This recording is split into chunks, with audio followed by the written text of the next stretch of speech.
All right, greetings and salutation, everybody. My name is Vladimir Jean-Gilles, Travel Media Relations Manager for Ottawa Tourism, and I'm joined by Sarah Laturnus, Senior Manager of Travel Media Relations for Ottawa Tourism. Good to sit with you, Sarah. You know what? We've been away from each other for quite a while. Yeah. So, We've barely been in the office together, actually. I've been away for 2 weeks. You were away for one of those weeks. Yeah. And life has been crazy. There's a lot of things we've been up to since the last podcast. We had the chance to connect with fellow team makers during the Munch and Miggle in Toronto, where we also ran a media blitz, and we connected with some media over there as well. We've been busy planning the next set of media visit. And early in January, I was also at IMM New York earlier this year, and I had the chance to connect with some amazing journalists who will be visiting our capital very soon. So I'm very excited about that. Some of these organizations are such an amazing point of contact for us to meet some great people, some people in the industry, some professionals and all that kind of stuff, but also to share some of what our destination has to offer and share the hype of why we're so hyped to be in Ottawa. What about you? Yeah, so since the last podcast, so we had World Juniors here, January, and since then, one of the articles came out. I worked with Miriam Porter, our friend at Forbes, and she wrote an article about family activities in Ottawa, and she and her son came and they did a game at World Juniors, but also really enjoyed the city. Her son, Noah, is a really great guy. He's a teenager, so he enjoyed this city, and it's really cool because we have multi-generational opportunities, right, for family travel, and it's something that kind of I love putting together because it's fun. Because I've said it before, I'll say it again. I'm a big kid inside, so I like to make those itineraries for sure. And then I did IMM France in Paris.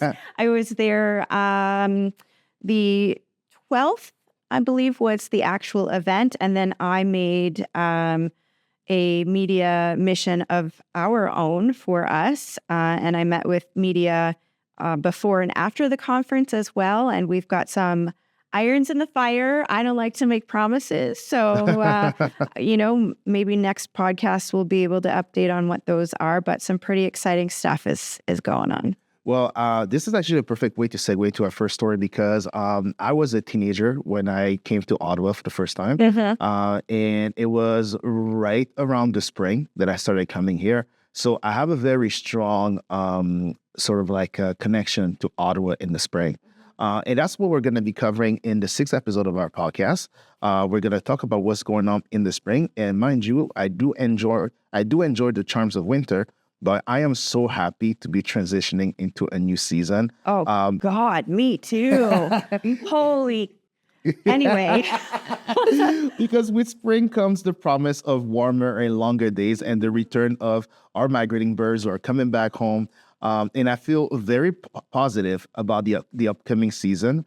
And I'm excited to share some of those reasons with you. Yeah. And I'm glad that we talked about not talking about what we're talking about before we met. So for the podcast. So what you're going to say for me is a surprise and vice versa. So that's kind of fun. But yeah, agreed.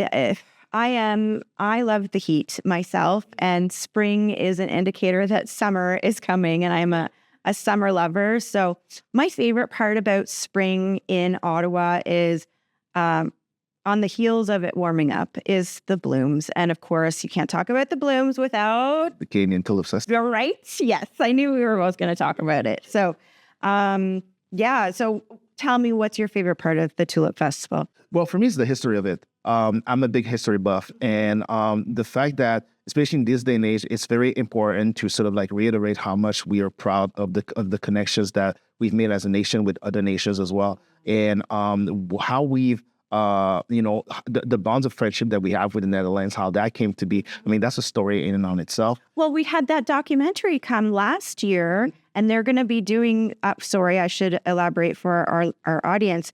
It was a documentary out of the Netherlands. So unfortunately, it's not available in Canada, but they're having their screening very soon. And the whole story is about Princess Marguerite and Yeah. Beatrix and the Dutch royal family sending, no, which one was it? Beatrix or Margaret here? I believe it was Beatrice. Beatrix, and then having Margaret in Canada, but dedicating the land that she was born on as property of the Netherlands. So she was born on Dutch soil, Yeah. able to keep her royals and Dutch status. It's like, And her position within the whole heritage of that and all that stuff. So, and on top of that, we did the part that we played into the liberation of the Netherlands during the World War, all that kind of stuff. So for that reason, and on top of the colors and all of that, with the Canadian Tulip Festival also comes a lot of fun things. And it's it for me, like I said, I have a personal connection to that because that's when I came to Ottawa.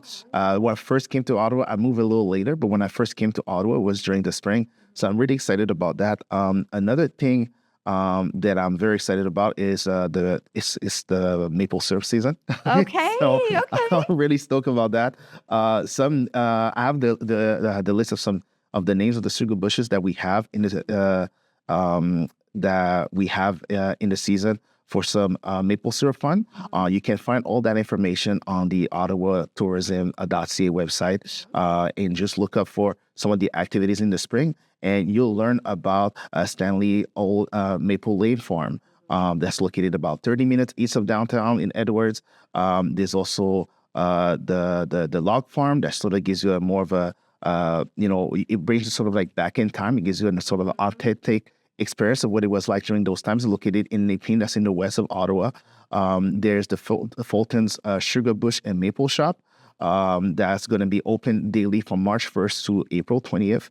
That's going to be, especially if you're a fan of maple taffy and all that stuff. So growing up, I was born in Ottawa, Yeah, and you were. my grandfather had a sugar bush and a sugar shack, and it is maple syrup is in my blood, literally. Like I used to, when he was tapping trees with the metal buckets, I used to go and taste the sap with him, and he would make maple syrup and maple candy, and my grandma would help. So it's really Canadiana, and something that's I know is probably on your list. And I'm sorry if I'm stealing your thunder, but it's like the urban maple syrup farm in Vanier.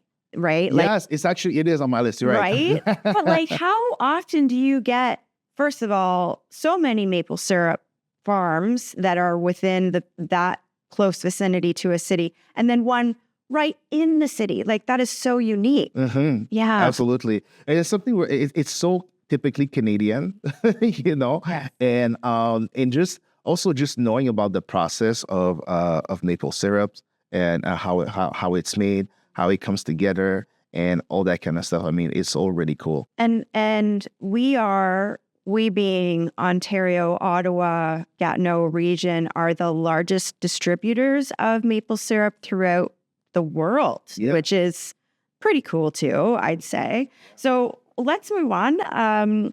One of the other things that I really like about spring in Ottawa, and really you can do a bike tour anytime, but the e-bikes are really my favorite thing. You do like the e-bikes. I know we've talked about them before, but I did I've done several now, e-bike tours around the city. And because it is electric, you really only do have that when it's nicer weather. Although fat bikes and regular bikes are also available. But it's a great way to see the city. It is a good way to be able to get into the nooks and crannies where a bus wouldn't be able to go, and you can get off and on whenever you like. I loved it so much that I bought myself an e-bike over the winter. Okay. Yeah, I bought myself an e-bike because I had no idea how much more ground you would cover. It's That's very what's cool. up. That's what's up. No, that's super cool. I do want to invest in more biking experiences over the summer. There's so many paths, and sometimes when we receive media, sometimes they'll ask us, where can I jog? Where can I bike? And we have like so many jogging routes, biking routes, and all that kind of stuff. It's really something that I'm proud of. So by the canal, they shut down a road for cycling in the summertime. I I know that cycling tourism is actually quite popular with, active adventurers, and it can be anywhere from extreme outdoor adventure or to soft adventure. There's mountain bikings, and actually I'm working on an itinerary come this August for another family trip of three teens who like mountain biking, and that is like a whole other world I'm learning about, and there's so much available here. Even though we're an urban city, we have so many rural opportunities. It's super cool. Another thing I'm excited about, that's kind of another good point that I'm excited to bring up is the Ottawa Black Business Expo. Yeah, that's going to be taking place on April 26th for the 4th edition. This time happening at the Rogers Center, recently renamed the Rogers Center. Yes. And I'm excited because it's we have a very, when we talk about Ottawa, we have a Francophone heritage, Anglophone heritage, and Indigenous heritage, but also the combination of all the different ethnicities and all the diversity that makes Ottawa what it is. And we have a strong Black community, and seeing them rally together to put together, to actually present all the Black businesses from all walks of life that you can think of. From therapy to food to clothing to paper bowls, florists and greeting cards and cafes and all that kind of stuff. And it's interesting to see what this whole community does together. So I'm very excited about that happening on April 26th. Like the Rogers Center is not a small convention space. Exactly. It is the largest in the city, and it holds hundreds and hundreds of people.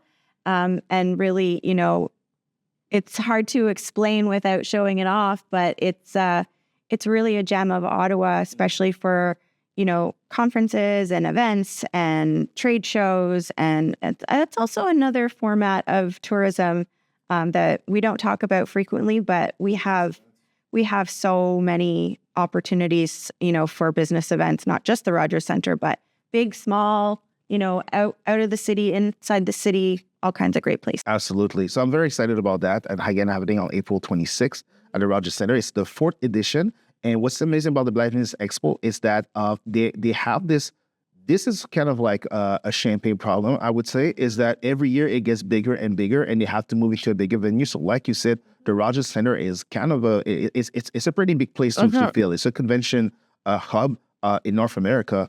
And the fact that it's filled up with both vendors and exhibitors and participants during that time is pretty exciting. So those are the three of the things that I'm super excited for. I have one more thing, and it kind of like wraps in with everything. It's the market comeback. Yeah. Oh my God, I'm so happy you said that. Yeah. Because the outdoors market, market, and even the markets that made it through the winter, they expand and they grow, and you can get blooms, you can get food, you can get crafts, you can get one of a kind items, and even like when I travel, I will go to the local market because it is a unique souvenir for me to bring home. There's an authentic experience that you get once you go to a market and you meet the coolest people. Because the people who take the time to go to put together their little shops, their vendors, and all that kind of stuff, they have amazing stories. The fact that they're taking the time out of the day to even do that,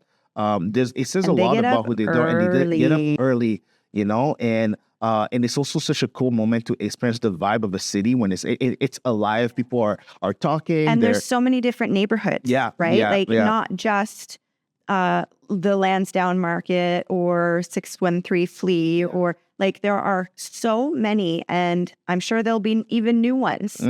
So looking forward to the classics coming back and hearing about and sharing about any new ones that we learn about. So let's transition into something I'm very excited that we're going to be bringing up is Ottawa in the media, and some of the media stories that we've connected and that we've worked with. On my end, one story that came out is a new piece that's coming out in Premium Magazine. By the time this podcast is released, Premium Magazine, it's out. It's out. So Premium Magazine usually covers luxury destinations and high-end brands. And we're the first North American destination that they actually covered in their magazine. So I'm very proud of that piece. They're from France. Because they're from France, and they cover mostly European and part of the Maghreb, which is north of Africa, like Morocco, Algeria, and all that kind of stuff. So we had the chance to welcome Abdul Hilalil. I met him when I was in Paris. Yeah, so that came from our efforts at I'm in France as well. He's he's so nice. Great human being, very experienced in the world of traveling and also in the world of Do you remember where you dining. sent him? Sorry? Do you remember where you sent him? The Château. Well, and the other places, Atelier. He also stopped by the Lord Elgin Hotel. He had totally put you on the spot. No, it's totally cool. He also had the chance to experience the Speakeasy at the Rabbit Hole. Oh, I love that place. Which is an amazing place. He had breakfast at the Fairmont Chateau Laurier. He had the chance to experience a tour there as well. We had dinner at Riviera at some point. And Play Food and Wine was one of the places that he got to visit. We also took him on the Simon food tour with Flavia, who was our guide that day. She's awesome. Yeah. And honestly, he just has such an amazing experience with Ottawa as an authentic place. He speaks very highly of it. He does. And it's really reflected in the piece that came out. So I'm super excited about that. Yeah. Another one, if I may go as well, is the AFAR's piece on where to go in May. Like afar? Yeah, afar. Yeah. Is that it? Okay.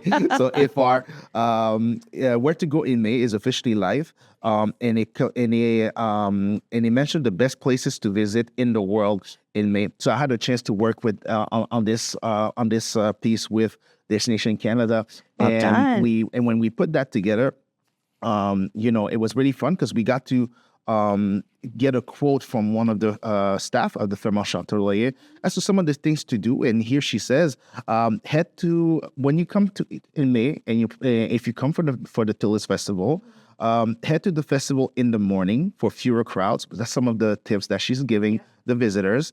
And take a bike instead of driving, as parking can be tricky. But biking is such an amazing way to discover the city. Right? So that's what I said. Absolutely. She also recommends Madwa Yaska and the Like a Wave exhibition at the Ajagimo, hopefully I'm saying that right, Ajagimo Gallery, which runs until May 19th, and it showcases an incredible selections of works by First Nations and Métis artists from the Canada Council Art Bank collection. Yeah, that's actually downstairs from our office. So we're actually very lucky to have our office on top of an arts gallery. So at 150 Elgin in Ottawa. Yeah, it's a fantastic opportunity to experience Indigenous art and culture in a meaningful way, she says. So that's some of the media that came out about Ottawa. So well, I mentioned my Forbes winter article that came out. I have been a busy bee planning certain things. Well, actually, I did host Will Hyde, and his piece has since come out as well about his experiences in Ottawa. Another partnership with Destination Canada is Sylvie Berkowitz was here with Destination Canada France, brought her over and did a via rail tour, I guess, from Montreal. She arrived in Ottawa and then Montreal, Toronto, and back. And so really excited to see that piece when it comes out. And then by the time this is released, it'll be in the middle of it. But as of Monday, today is Thursday, the inaugural Air Canada direct flight from London Heathrow to Ottawa International Airport is coming. Yeah. And we have 4 media joining us. One is from Travel Weekly, the other one from The Times, one is from The Eye, and the other name escapes me, of course. Anyway, I'm really excited to host, this press trip. We are going to be showcasing Madoke and also Makatu Workshop, One Elgin, Norca at the Le Germain Hotel and the Jackson Cafe. lots of really cool stuff to show them. I don't want to give it all away, No, but no spoilers. No spoilers. no spoilers. So yeah, it's something that we've worked hard on for quite some time, and it's coming to fruition, and I can't wait. Yeah, well, that's some of the excitements that we're looking at for the upcoming season of spring. Right. So you're going to want to watch out for a couple of things. You're going to want to watch for the spring, the OT event calendar. When I say OT, I mean Ottawa Tourism. We shouldn't use jargon on the podcast. Oh, okay. But also check back often, because it's driven by the event planners who submit their events directly. So yeah, if you are not coming for a month, usually they have to put their event out into the calendar a month out. So it's a live calendar, and it's a good way to plan your trip. And then, of course, our Ottawa Insider blogs. And there's so much more.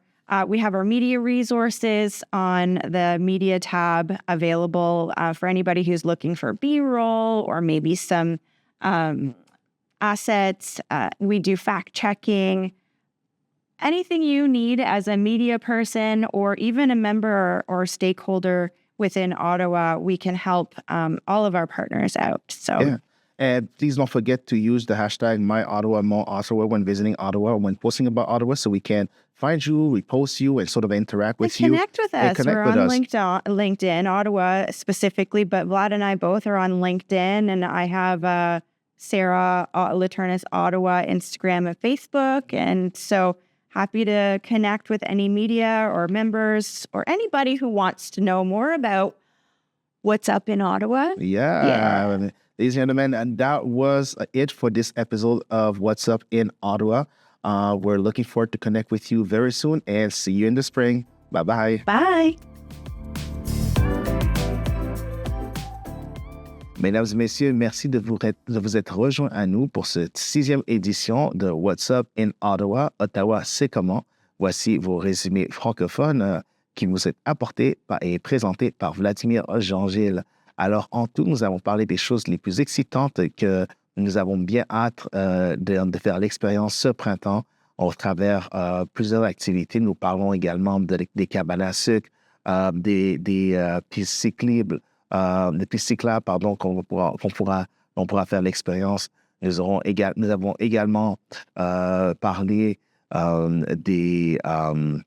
du festival de Canadiens des Tulipes, on a déjà mentionné, mais le Black Business Expo le 26 avril qui se passera au centre Rogers ici à Ottawa. Nous avons également parlé des différents articles qui ont été publiés au sujet de notre destination, entre autres le fait que Ottawa a été nommé comme une des destinations les plus fantastiques à visiter au mois de mai par la publication Afar. Nous avons également reçu Abdou Hilalil de Premium Magazine avec qui nous avons eu la chance d'entamer notre première discussion à l'IMM de France à Paris, et qui a écrit un article merveilleux sur la capitale d'Ottawa. Et entre autres, nous avons plusieurs journalistes que nous avons la chance d'inviter à Ottawa, incluant William Hyde. Alors, nous avons beaucoup de choses excitantes à partager. Vous pouvez nous suivre sur les réseaux sociaux, à Tourisme Ottawa, et nous contacter directement. Nous sommes l'équipe de Travel Media à ottawatourism.ca. Et si jamais vous avez des questions ou des commentaires à partager, n'hésitez pas à nous approcher. À la prochaine, on vous voit au printemps.